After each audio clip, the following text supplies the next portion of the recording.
Alright, hey guys, remember it's TCG back in the video. So with this video, I'm bringing a Sprite deck profile, so let's just get started. I ran 3 copies of Sprite Blue, that's standard. It's just a great way to just go straight into your engine and search out any of your Sprite monsters, so 3 copies is a must. I run 3 copies of Sprite Jet because Sprite Jet lets you search out your spell trap. I've seen people run 2 copies, it's totally up to you. I think I've had enough occasions or situations that where I needed the 3rd copy for me to justify having the 3rd copy. Then I have 2 copies of Sprite Red. This is your monster negate. You just want to have it out for the Nibiru. 2 copies is all you need because it's just an extender. Or it's not an extender, it's just here as a form of negate. And then Sprite Carrot is just going to be your spell trap negate. 1 copy for me was perfect just because just in case you want to worry about the infinite imperm. But you know, you can play around with the ratios. I've seen people run 2-2, 2-1, or 1-2.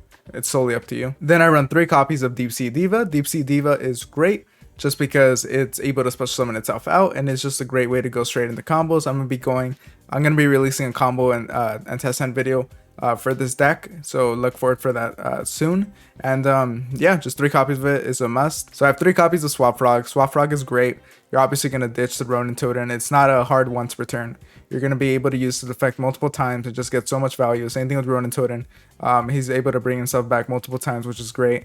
And then Dupe Frog is a great card just because when it's on the field, it can be the only monster targeted for attacks. And yeah, just a great card to have here.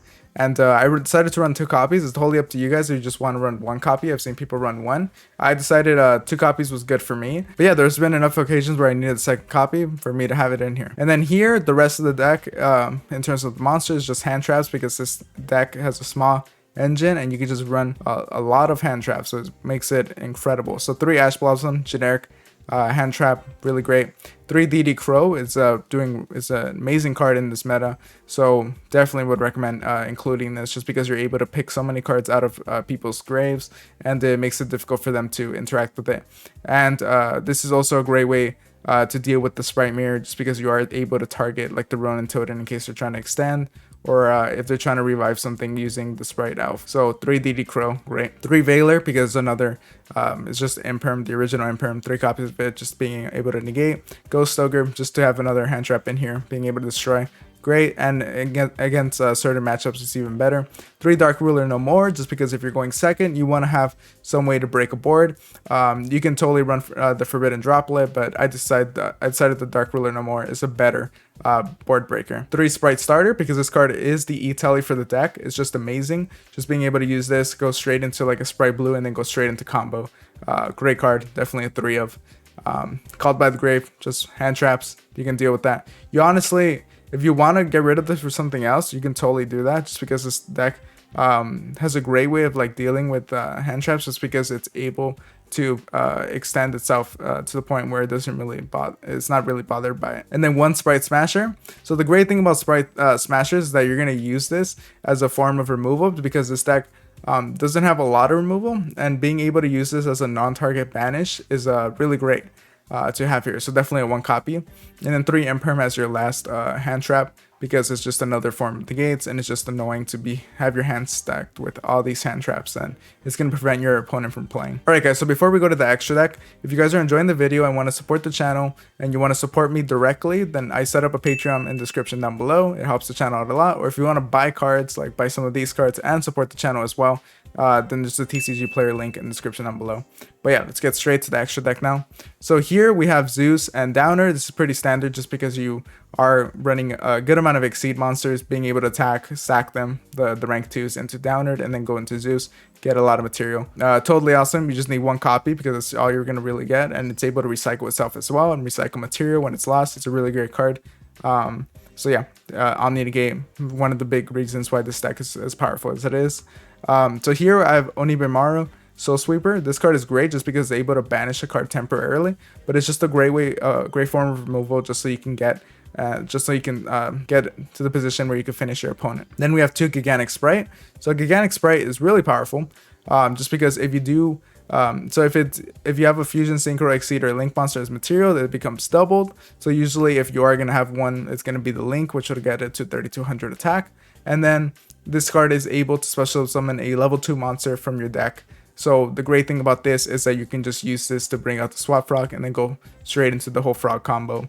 And the great thing about this too is that neither player can special summon monsters for the rest of the turn except level, rank / link 2 monsters. So the great thing about this is obviously you're going to lock your opponent out of using Nibiru. So very unique way of dealing with Nibiru. So Cat Shark, it's pretty powerful. This card, if it has an Exceed material attached that was originally water, it cannot be destroyed by battle. So that's great if in case you're trying to go into a Zeus.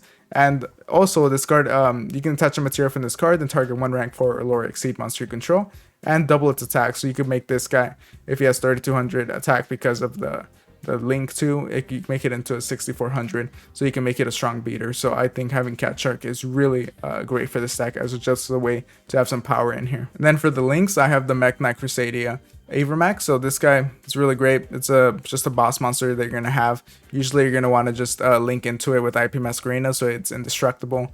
It's very difficult for a lot of people to deal with it, and it's not that hard to summon out. I'm gonna show you guys in a test stand how to summon it out. Access Code Talker, it's form of removal. It's just a great way to finish your opponent easier too. Nightmare Unicorn, again, shuffle something back or bounce something back is really great. Add P Masquerena into it during your opponent's turn. Really strong. Crystron Haoki Fibrax, so this is great. The great thing about running Deep Sea Diva is that it gives you access into Hauk. So if you do want to have a monster that, you know, maybe you want to have Desert Locust or whatever, then you can look into that in case you want to have a target for his first effect or for his second effect. But I decided not to include a target for it, and I think it's just great to have this just as a way to get one of your hand. It's basically like a hand trap search, and you guys can see that in the test 10 video. But really great card in the stack. 2 Sprite Elves, because this card is really powerful. You're just able to Monster Reborn one of your level 2 monsters, and because Swap Frog is not a hard once per turn, you can just recycle its effect. Also, this effect can be used during your opponent's turn, so if they're about to deal with it, you can just use its effect one more time just to get value out of it. Very powerful card, very good link to monster to have here. Hyper Masquerena was kind of covered already. It's just going to be your way of going into, like, you know, you're mainly going to go into Unicorn and to Crusadia Avermax. It's going to be problematic for your opponent, and it's just a great way to establish some powerful monsters on your side of the field.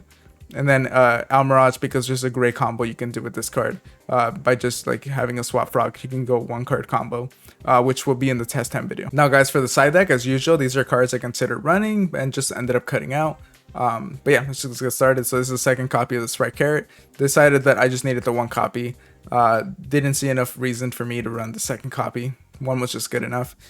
Gamma, I've seen people run Gamma with like the Hui E Telly package, and you can do this also if you you know, if you're using the Ghost Ogre. Decided not to run it. You guys can look into that if you really want to consider running it, but it is something to consider. But I just opted not to use it. Didn't really like it as much. Here we have 3 Nimble Beavers. So Nimble Beaver kind of serves the same role as a Deep Sea Diva, but I kind of prefer Deep Sea Diva just because it is a tuner, so it does give you access to the whole Hulk play, and it gives you an interesting interaction with hand traps because of it, which you're going to see in the hand trap video. And then the Sky Cavalry Centauria, didn't think it was necessary, but it is a great way to just bounce a monster, and it's a perfect monster if you're trying to go into a Zeus. So number 65, the Gym Buster. This guy's great. He's a monster negate. Decided I didn't really have any space to run it, but if you find space for it, I would definitely recommend it. Pot of Prosperity, in case you want to increase the consistency in this deck, even though I think it's really solid already. But if you do want to just have a way to just search into, you know, maybe so you can just, because if you just get with Pot of Prosperity, if you're able to search out a Sprite Starter or Sprite Blue or a Swap Frog, you can just go like straight into combo. So yeah, definitely worth considering. Droplet, I think Dark Blue and more is a better form of board breaking, but it's up to you. It's totally a preference thing. But yeah guys, that's my deck profile for Sprite. This deck is going to be one of the strongest decks in the meta, and yeah, as you can see with all these hand traps, it's totally not going to be the funnest deck to go against, but you can totally see that how strong it is. But yeah, if you guys enjoyed the video, make sure to like, comment, subscribe, and stay tuned for the test hands and combo video. I'll see you guys next time.